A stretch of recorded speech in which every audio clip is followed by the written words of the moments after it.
Ryan Carlton on Triple M. Moon Man. Hey, I wanna be a rock star. Hey, I wanna be a rock star. Triple M Spoon Man with his guru of gossip, Peter Ford. 10 to 8 now. One of them is the aforementioned Peter Ford. Good morning, sir. How are you? G'day, Brian. I'm well, thank you, mate. Just a quick one. I'm interviewing Wilbur Wilde in just under an hour from now, live on the wireless. Is there anything you'd like me to ask him on your behalf?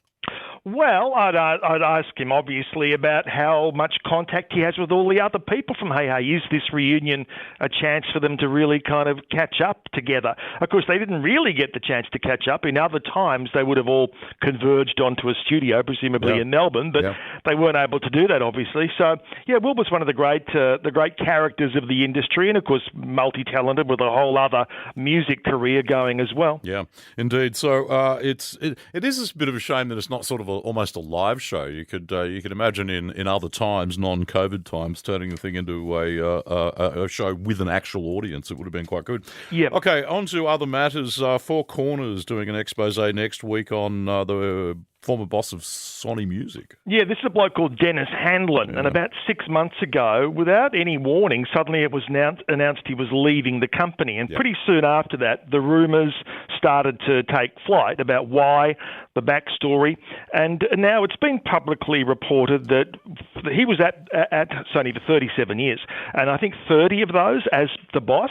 So, I mean, he really had power. You hear about people having power, and they really haven't, but he did. He could make or break careers. He could, absolutely destroy a dream if he wanted to as well.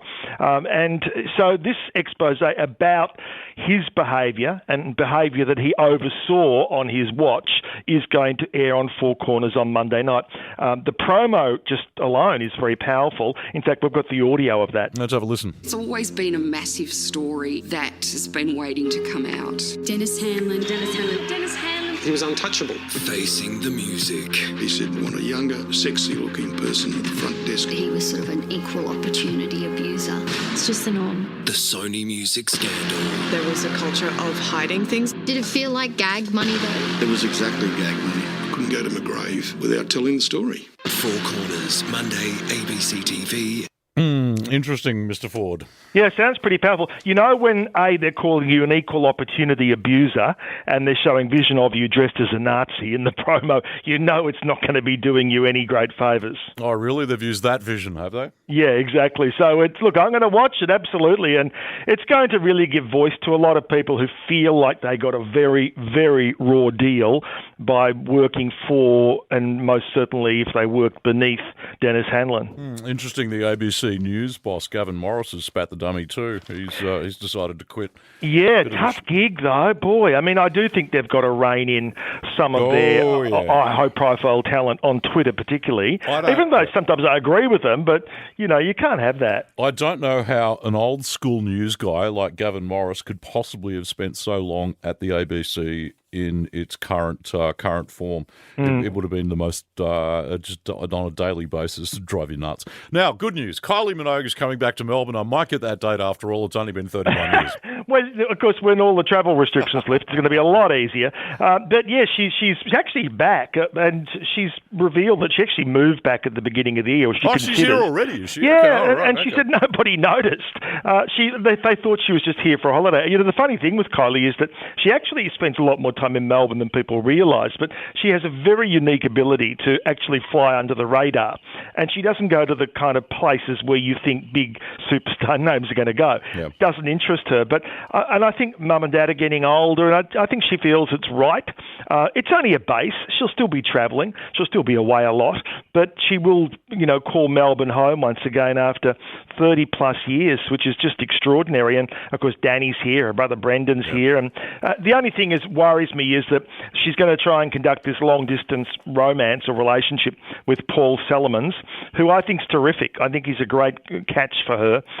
He's not like a lot of the other partners she had who have just been useless and, just had their own agendas. But that's going to be a difficulty, but, fingers crossed it'll all work out. I look forward to bumping into her when I eventually get to Melbourne. Diana the Musical, you've watched it and survived on Netflix. Oh, God. Sometimes you see things and you think, is it actually meant to be a send-up? I couldn't watch it any other way, I'm afraid. I haven't seen it, to be fair, but anything that involves Diana, the former princess, and musicals, I'm going to see as a Mickey take. You've got to try and get to it, Brian. I mean, to see Princess Diana singing to a baby Harry, you're my little ginger prince. Kill me now. Sorry, no, kill me now.